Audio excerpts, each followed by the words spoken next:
Hello, and welcome to Pandemic Theatre, where all the world's contagious and the men and women merely carriers. For all you Tolkien fans out there, I'm joined today by famed Baron impersonator Wotan Bear. Welcome, Wotan.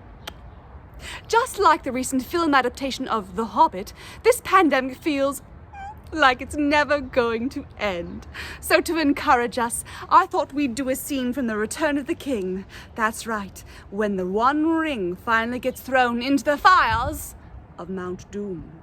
Will you give us a moment as we prepare? Now, the scene is the side of Mount Doom, where Frodo and Sam are laboring to make the final steps of their journey to the crack of doom. Sam sees the crack and says that they're ready to go, and says to his master Sam, "Now for it, for the last gasp! Oh, come on, Mr. Frodo!" Oh. But Frodo, burdened by the weight of the One Ring and exhausted by his journey, simply can't go on. So Sam takes him on his back and says, "I can't carry it for you, but I can carry you." Oh. And together they climb the mountain.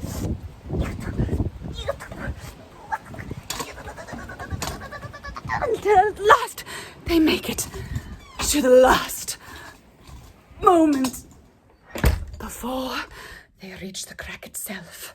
But they hear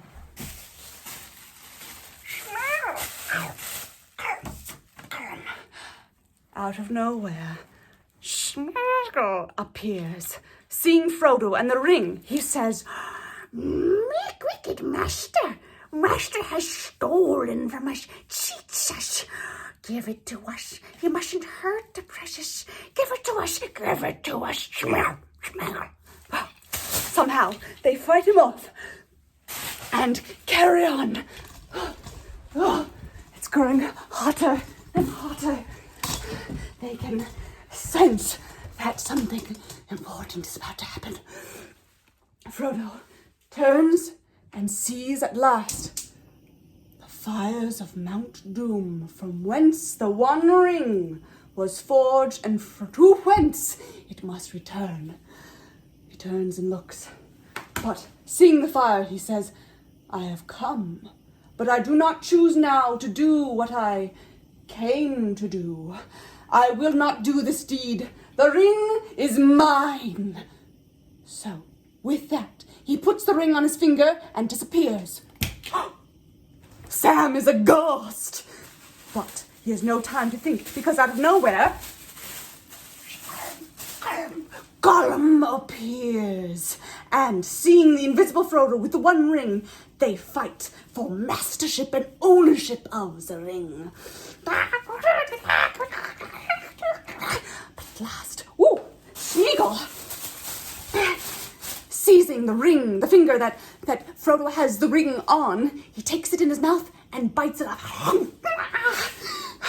And with it, he accidentally staggers off the edge and falls into the fire. Precious, precious! Ah! The ring has been destroyed. Exhausted, Sam slumps down, grieved to think that his master is now lost. But then, to his side, he hears a familiar voice. "Well, this is the end, Sam Gamgee."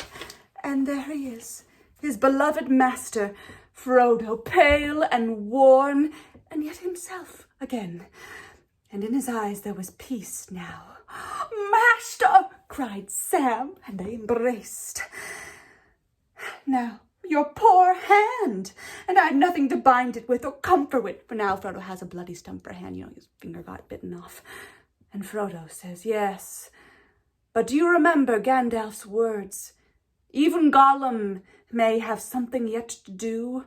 But for him, Sam, I could not have destroyed the ring. The quest would have been in vain, even at the bitter end.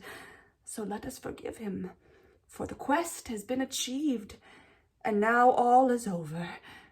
I'm glad you are here with me, here at the end of all things, Sam.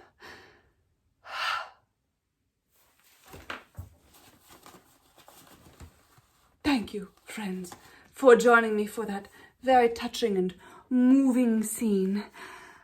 Just as we close today, keep your chins up and remember that friendship and fellowship can see us through even the darkest times. And with that, ta-ta!